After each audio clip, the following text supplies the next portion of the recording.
I'll keep it just like that. So this this is the shambles that this channel is. So I guess that is quite representative. This is Vinyl Fine. Fine? What? This is now spinning. Volume 15, 16, 7, I don't know, whatever.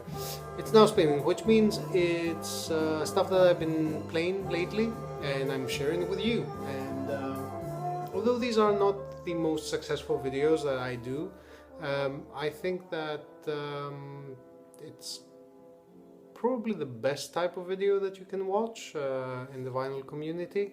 Not just and I'm not saying that my videos are the best ones that you can watch on the vinyl community, but in general, when people are doing videos showing, you know, stuff that they've been listening to, are more interesting than things that they actually bought like in the last, I don't know, month, week or whatever.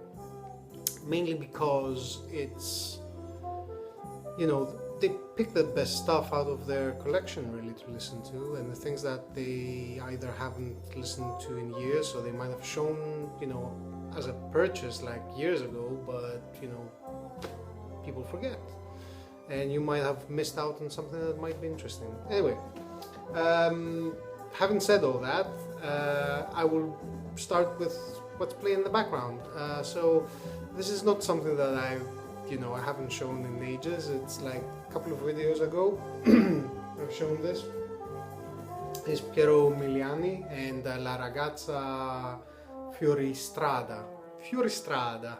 E la ragazza Fioristrada. Bella ragazza, sì. Yeah, very, very nice. Good looking. Yeah. So Piero Miliani, composer, pianist, I think, as well. Loads of soundtracks. This is one of the latest series of reissues of his work, and this is one of his soundtracks. This was like part of a trilogy, I think. One was Il Corpo, which I have as well. This was the third one, I think, and there was one more that I don't think that the actual soundtrack has been released. I'm not entirely sure. Anyway, doesn't matter. That's what's playing in the background. Yeah, so the usual mix of different things that, you know, sort of end up in my collection, because I never listen to one genre or one thing, which, you know, sometimes it's a bit frustrating, because, you know, if you specialize, you get like everything you want from one thing, and you can have like amazing stuff. But I sort of cherry pick stuff. I might miss some things, but yeah, well, what can you do? So yeah, this is one of them, one of the albums that I haven't listened to in ages, and I don't know why, but I guess because it is very hazy and very dreamy and very kind of, you know, soaked in reverb and feedback. This is a grouper. You cannot see it very well because it's quite, yeah, there's a lot of light here, and, you know, this cover, Blake's sleeve is having a lot of reflections here, but it is one of the reissues of this album. It's like the third one that came out on Cranky. I think it's still available. First issues are quite expensive, and they were in color as well, but this time they decided to make it black and white. Grouper, yeah, she's I guess sort of one girl band. Acoustic guitar, loads of electronics, and loads of feedback and loops and reverb and whatnot. And one of the best descriptions of her music is that her music sort of brings back memories you didn't think you had. So it's like, yeah, it's like a hazy dream. It's really, really, really interesting, really good. Next up, this one, White Lung, with Sorry. This is their first album. Came out in 2013, I want to say, 2012. Last year they made another album, 2014. I don't remember the title of the album right But anyway, it was one of my favorites from last year. This is equally good. I think that their latest one is even better. So Canadian indie sort of very head-on kind of music. It's like pedal to the metal kind of thing. Really good guitar work. I saw them live. This is where I bought the album. I didn't get it signed or anything. I don't know. It's not my style to go and like, oh, can you please sign this for me? It's like, you know, I don't know. I don't want to intrude, I guess. Silly. I don't know. I never do that. Anyway, White Lung, really good sort of indie punk kinda, very energetic, very good, to the point. And if you're gonna get something from these guys, this is really good. Some people actually prefer this to the latest one, but I like the latest one more. Well, you know, if I were to give like, a score, I would give this a 7 and the other one an 8. And if you think that an 8 is a low score, then, well, think again. I don't think that it's a very bad score. No, it's really good. Warfare in Strangers. I was playing this when I did that video about when enough is enough, which is one of the videos that got the most dislikes ever. And yeah, I got four dislikes, I think, for that one. It's like, yeah, wow, amazing. I actually said something that was controversial. Anyway, this was what was playing in the background, and this is a Numero Group compilation that came out like last year, I want to say. I think that it was last year.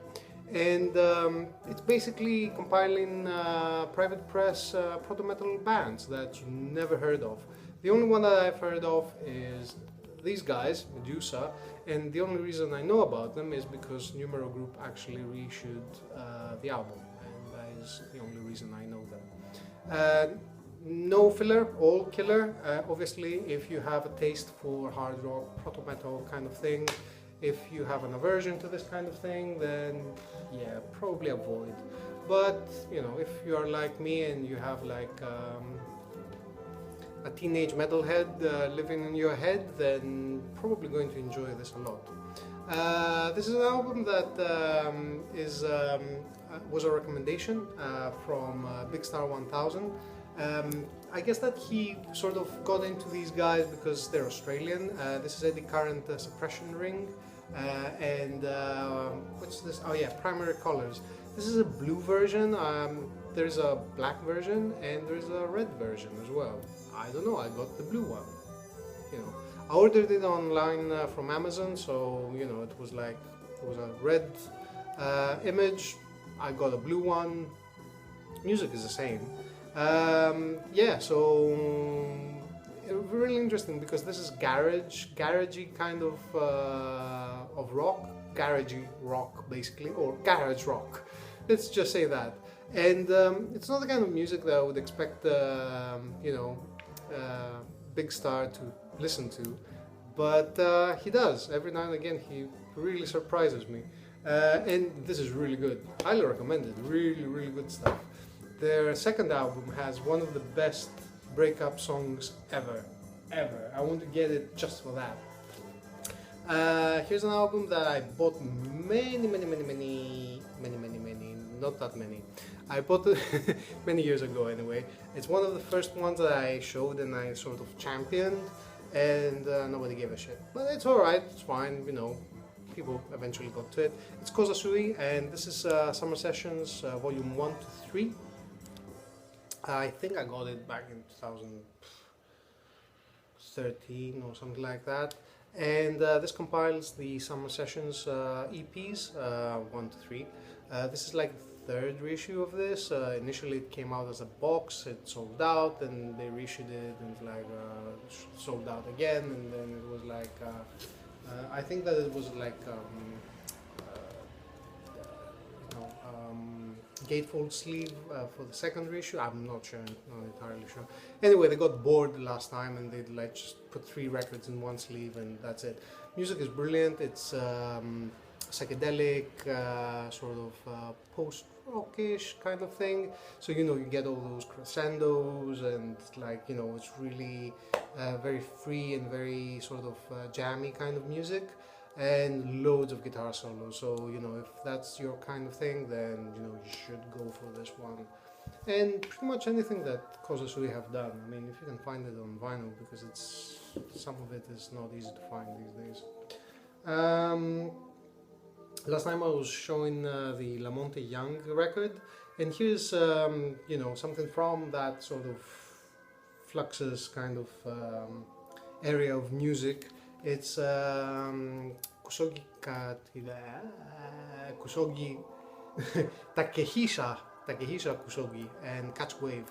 This is a yeah, Phoenix Records reissue, which means that it's a boot, effectively. But it's a good boot. I mean, it's like, you know, you wouldn't know if you didn't know that Phoenix Records didn't do official reissues. And he was a guy behind the Taj Mahal Travelers, and this is a drone record. But it's a drone record that people that don't like drone could get into, because it's more electronic, really. It has this, is you know, minimalist and primitive in a sense, but it's brilliant, bloody brilliant, really good. I don't know what kind of tonalities he's using, and you know, what kind of things switch on my brain when I listen to it, but it's really, really amazing. Speaking of things that switch on my brain, is this one. Yeah, because this is my channel, and it's a little bit of everything, because that's what I listen to. And this is Leviathan. This is Leviathan with, I want to say, their third album, Conspiracy Against All Life. This is a reissue on Funeral Industries. I think it came out in 2008, I want to say, or something like that. Anyway, this was supposed to be the follow-up to the Lurker of Chalice album. Yeah, theoretically this would have been, well, allegedly anyway. Musically, it doesn't sound like Lurker of Chalice. It sounds like Leviathan. Obviously, Leviathan, because it's one guy. It's like what's his name? Whitehead something. Whitehead is his last name. You know, he's using some signature sounds that you find in Lurker of Chalice, and you can find them here as well. But this is like a black metal album, and but it's bloody brilliant. It's amazing. And one of the best things I like about Leviathan, apart from the music, is are the titles. I mean, look at these. Vesture dipped in the blood of the morning. Wow, that sounds epic. Merging with sword onto them. Wow. Yeah, I mean, this is really good. And if you want to listen to sample something out of all this, I would highly recommend listening to this one. So this is Sixth Song, and it's Receive the World. Check it out, really good. Going back to more normal stuff, Elias Ahmed, and this is, I don't remember, his first album, and it's Between Two Skies Towards the Night. It's out on Immune Records, which has done some really good psych reissues, and this is sort of it is psychedelic. I would say freak folk psychedelic, kind of bedroom psych. So you know, guitars and sort of lo-fi recording and electronics, you know, things that you can do in your bedroom, really. And it's really nice. It's really nice. I wouldn't give it like, you know, I gave a 7 to that White Langa album. I would give it a 6, I would say. Bits of it are brilliant. Bits of it I'm like a little bit on the fence about. But yeah, I mean, you know, your mileage may vary. And it is a good album. I mean, you know, a 6 could be a good album. It's just that it's not like brilliant start to finish. And, you know, that's what it is. Here's an album that many people would give it a 10, I guess. Galaxy 500, On Fire. Now, if memory serves me right, and usually it doesn't, I want to say this is their first album, but I'm probably wrong, and yeah, so don't take that, you know. Dream pop, classic, yeah, it's just a classic. This is a 2010 reissue. I never got into them. No, actually, I do have some of their albums back home, but they are like really dodgy copies, and so I got these as an upgrade. Really, absolute classic. You know, you have to listen to them. I mean, you know. What else? Oh, yay! A bit of classic psych back from late 60s, early 70s. Wizards from Kansas, the band that would become Kansas. Not that I care about Kansas, but I do care about this album, and this is really good psych from that time. It's amazing. It also has a brilliant cover. This is not a good selling point for an album, having a, you know, one of the standout tracks being a cover, but the rest of the album is really strong and is really well made. But this cover of High Flying Bird is just chilling. It's mind blowing. Here's an album that I got this year, well, last year, I guess, technically in a way, when I was back home.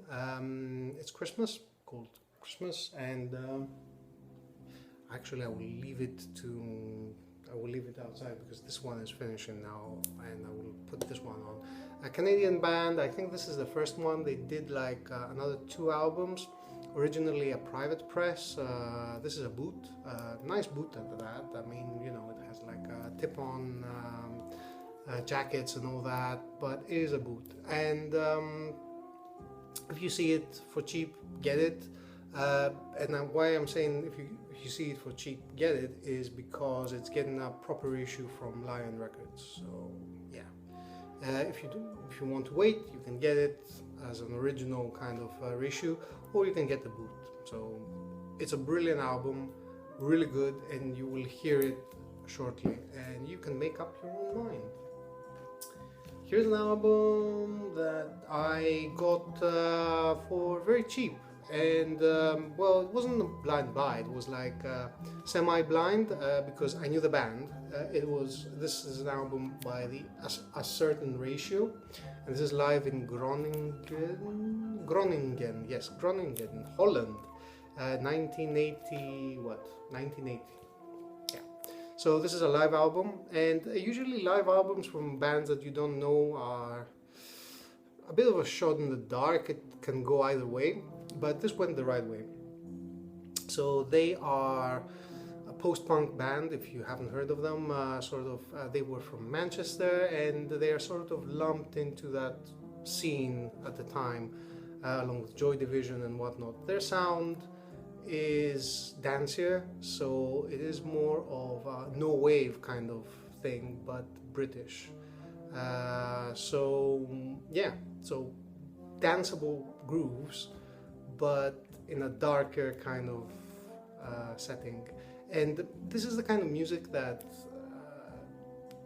Joy Division would make if they were playing dance music or some sort of dance music, or were more influenced by, I don't know, the Talking Heads, for example, rather than, you know, punk. So there you have it, and this is a brilliant album, mind blown. I got this for £3, and it was like, my god, this is just amazing, fantastic. So, carrying on. Yeah, Helden. I hadn't played this in a while. This is a fairly recent reissue of Helden 6 interface from Superior Viaduct. Well done reissue. Came out in 1977, I want to say, and I am correct for once. Oh, look at that. Side 1 is finished. So, just in case that, you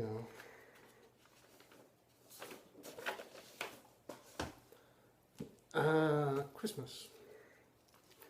So, this, it's hard to get it out. Lovely. So side 1, side 2, I'll put side 2, which has a side-long track, 22 minutes. don't worry, my video won't take that long. I will be finished. It's already 20 minutes. I don't know. I mean, you know, probably you're bored, you switched off, you're like went to Twitter or something, or to the loo or whatever is more interesting than this video. So yeah, held on 6, 1977 interface, Superior Viaduct reissue.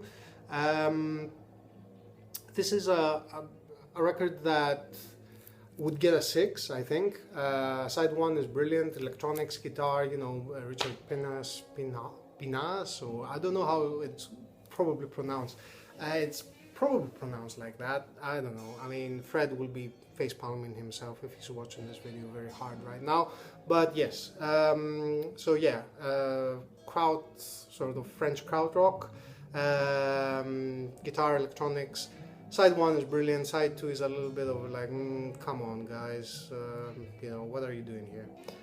So yeah, but it's classic and, you know, you should have it in your collection basically. That's the bottom line.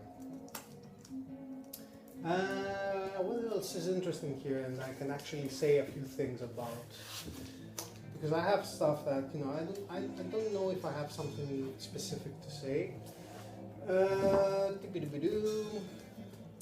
yeah, we'll close with a little bit of metal, because that's how I roll. So, listening to 70s Psych and showing a little bit of hardcore, I don't know, grindcore, I guess. This is grindcore. Nails, Abandon All Life, their album from 2013, I want to say. I got this when I was in New York, and I'm really glad I did. It's really good. Very short, like 2-minute songs, but I don't think that you can take any more than that, actually. Brilliant. Out on Southern Lord, and just brutal, really brutal. Another one from Southern Lord, this is Black Breath. This is their, I think it's their first EP. So Motorhead inspired sort of speed metal of sorts. When did this come out? This came out in 2008. I'm not sure if this is their first one or if it's the first EP or is it the second actual release. I cannot remember. Bloody good, you know. If you like Speed Wolf, if you've heard of them, and you know, this is the sort of music they make here. And oh no, I have 2 more. Very quick.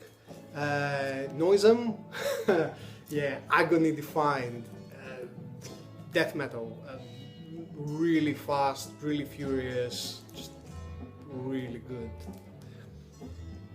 Highly recommended. This came out, I think it's like last year, I would say. I'm not entirely sure, but it's a fairly new release.